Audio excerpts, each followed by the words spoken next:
विगत केही समय यता श्वेता खड्का निकै विवादमा आउने छनक देखिन थालेको छ। माझी बस्तीका कारण उनको चर्चा कुनै समय राम्रै तवरले चुलिएको थियो। सामाजिक कार्यमा तत्कालीन समयमा एक्लै भए तापनि आँट गरी सहयोग बटुल्दै बस्ती निर्माणको लागि जुझारु देखिएकी थिइन् उनी। तर पछिल्लो हप्ता एक पबमा भएको विवादमा उनको नाम मुछिएपछि उनलाई आँखाको तारो बनाई केही खबर सम्प्रेषित भइरहेको देखिन्छ। उनले केही समय अघि सोशल मिडियाबाट नै माझी बस्तीको विषयमा लेख्दै आशा गरिएको स्रोतबाट आर्थिक सहयोग नजुटेकाले बस्ती ऋणमा डुबेको खुलासा गरेकी थिइन्। उनको फेसबुकको स्टेटसको आधारमा केही पत्रकार साथीहरूले स्थलगत रिपोर्टिङ पनि गरेका थिए। ती रिपोर्टहरू सञ्चार माध्यममा आए लगत्तै उनीमाथि नकारात्मक टीका टिप्पणीको सिलसिला बढिरहेको छ र यस विषयमा स्पष्ट बनाउनका निमित्त उनले शुक्रबार दिउँसो एउटा लामो स्टेटस लेखेकी थिइन्। 1148 शब्दको उक्त स्टेटसमा उनले हाल भइरहेको भ्रमलाई हटाउन खोज्दैछिन्। उनी लेख्छिन्, माझी बस्ती यथार्थ र भ्रम। अहिलेका केही दिनहरूमा निर्माणाधीन माझी बस्ती र श्वेताश्री फाउन्डेसनलाई जोडेर केही मिडिया मार्फत भ्रामक समाचारहरू सम्प्रेषण भइरहेका छन्।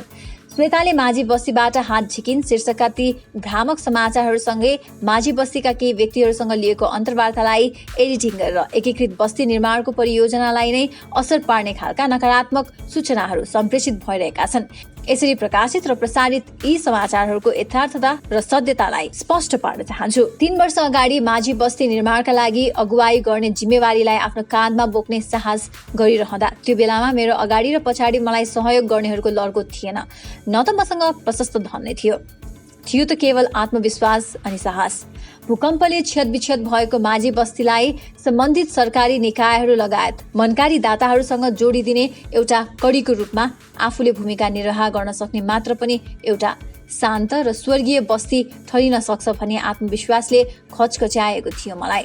त्यसकै परिणाम स्वरूप राष्ट्रिय पुनर्निर्माण प्राधिकरण, बागमती प्रदेश सरकार लगायतका सरकारी निकाय र विभिन्न ब्याङ्किङ संस्था, मनकारी दाता तथा सहयोगी व्यक्तिहरूसँगको हातेमालोले आज एउटा सुन्दर बस्ती निर्माणको कार्य अन्तिम अवस्थामा पुगिसकेको छ। भूकम्पले भत्ताभुङ्ग भएको उदास र उदेक लाग्दो त्यो अवस्थाबाट एउटा सुन्दर, शान्त र मनमोहक बस्तीको रूपमा यो बस्तीले आफ्नो स्वरूप धारण गरिसक्दाको अन्तिम अवस्थामा आएर श्वेताले माझी बस्तीबाट हात उठाइन् भन्ने भ्रामक समाचार आउनु आफैमा हास्यास्पद छ। मैले यसलाई माझी बस्ती र म बीचको भावनात्मक सम्बन्धलाई चुडाल्न खोज्ने कुटिल चालको रूपमा लिएकी छु। माझी बस्तीभित्रका केही व्यक्तिहरूलाई क्यामेरा अगाडि उभ्याई श्वेताले भूकम्पबाट ढलेको बस्तीलाई उठाएर महापाप गरिछ भन्ने सन्देश प्रवाह गर्न खोज्नुलाई मैले अनौठो रूपमा लिएकी छैन, किनकि राम्रो भित्र नराम्रो खोतनले हाम्रो संस्कार नै हो। 53 घरधुरी भित्र बस्ने 322 जना जनसङ्ख्या मध्येबाट केही सीमित व्यक्तिलाई क्यामेरा अगाडि उभ्याएर मलाई दोषी साबित गर्न खोजिँदै गरेको सत्यलाई मैले बुझेकी छु। माझी बस्तीभित्रै रहेर पनि बस्ती निर्माणको कार्यमा असहयोग गर्ने, विभिन्न कृत्रिम समस्याहरू खडा गरेर अगुवा युवाहरूलाई हतोत्साहित गर्ने अनि टोलका सबै मान्छेले मेहनतको पसिना चुहाउँदै गर्दा इट्टाको एउटा टुक्रा समेत नबोक्ने 2-4 व्यक्तिहरूलाई छानी अन्तर्वार्ता लिएर एकीकृत बस्ती विकासको कार्यलाई थकाउने, गलाउने र असफल बनाउने प्रयासहरू हुँदैछन्। यसलाई माझी टोलका अधिकांश व्यक्तिहरूले पनि राम्ररी बुझेका छन्। नपत्याए बस्ती निर्माणको काममा अहोरात्र खटिने स्थानीय युवाहरूको जमातलाई सोध्दा हुन्छ। मैले श्वेताश्री फाउन्डेसनको नाममा पैसा उठाएर विलासी जीवन बिताएको प्रतिक्रियाहरू पनि देखेकी छु। तर जसले मलाई फाउन्डेसनको नाममा पैसा उठाएर त्यसको गलत प्रयोग गरेको प्रमाणित गर्छ, त्यो प्रमाणित भएकै दिन जुत्ताको माला सहित कालो मोसो दलेर माझी बस्ती परिक्रमा गर्न तयार छु। तर फाउन्डेसनले कुन तरिका र कस्तो प्रक्रियामा कार्य गरिरहेको छ त्यसको बारेमा झिनो जानकारी समेत नलिए एकलौटी रूपमा आरोप लगाउनु कत्तिको जायज हो। यही आरोपलाई झुटो साबित गर्नका निमित्त म यथाशीघ्र प्रेस मिट आयोजना गर्नेछु र मलाई खेद्ने, लखेट्ने र विचलित तुल्याउने खेलको सप्रमाण पर्दाफास गर्नेछु।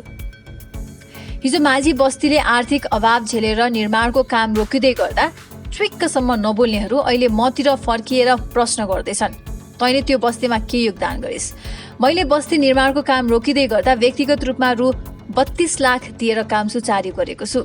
विभिन्न दाताले घर बाहेकका पूर्वाधार निर्माणका लागि प्रदान गर्नुभएको आर्थिक सहयोगलाई पनि रिस्क लिएरै उपभोक्ता समितिको खाता मार्फत घर निर्माणकै कार्यमा उपलब्ध गराएको छु। राष्ट्रिय पुनर्निर्माण प्राधिकरण मार्फत माझी टोललाई बजेट मिलाउन प्रपोजलको फाइल बोकेर 100औं पटक सिंहदरबार धाएको छु। कयौं मिटिङ र झन्झटिलो कागजी प्रक्रिया पश्चात मात्र माझी टोलमा सहयोगहरू पुगेको हो। बस्ती निर्माणका क्रममा आएका कयौं बाधाहरूसँग नडराई अनि हरेस नखाई जुटेकी छु। जीवनमा कसैसँग हात फिजाएर भिख नमाग्ने प्रण गरेकी मैले माझी टोलको लागि हात फैलाएकी छु, सहयोगको अपिल गरेकी छु। तर आजका दिनसम्म कोही कसैलाई जोर जबरजस्ती गरी सहयोग लिन लगाएकी छैन। मैले दाताहरूलाई मेरो फाउन्डेसनको खातामा पैसा आउनुपर्छ भनेर कहिले भनेकी छैन। माझी टोलकै उपभोक्ता समिति मार्फत डाइरेक्ट सहयोग गर्न अपिल गरेको छु। विश्वास छैन भने स्थानीय उपभोक्ताहरूको ब्याङ्क खाता र हाम्रो ब्याङ्क खाता केलाएर हेर्दा हुन्छ। हाम्रो खातामा लाखको कारोबार भएको देखिएला, तर उपभोक्ता समितिको खातामा करोडौंको कारोबार भएको देखिन्छ।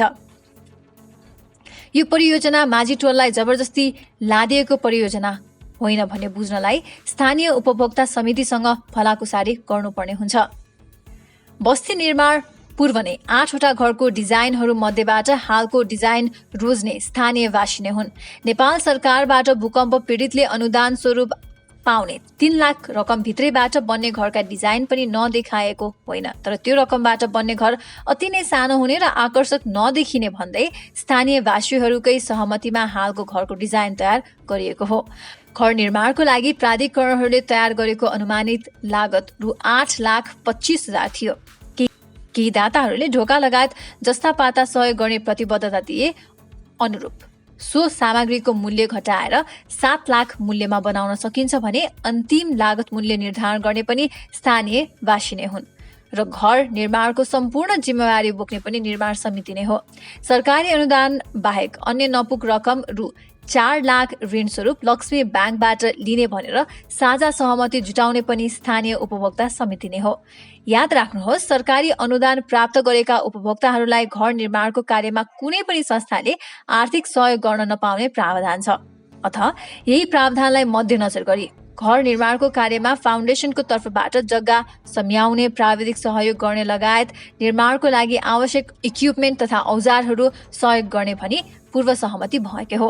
घर बाहेकका नयाँ पूर्वाधारहरू जस्तै बाटो, नाला, सामुदायिक भवन, बाल बगैँचा, स्वागतद्वार, वाटर फाउन्डेसन र सेफ्टी ट्याङ्की निर्माणको कार्य भने स्थानीय जनताको आर्थिक सहयोग नलाग्ने गरी श्वेतासी फाउन्डेसनले विभिन्न निकायहरूसँग आवश्यक समन्वय गर्दै स्रोत जुटाउने भन्ने कुरामा सहमति जुटेकै हो।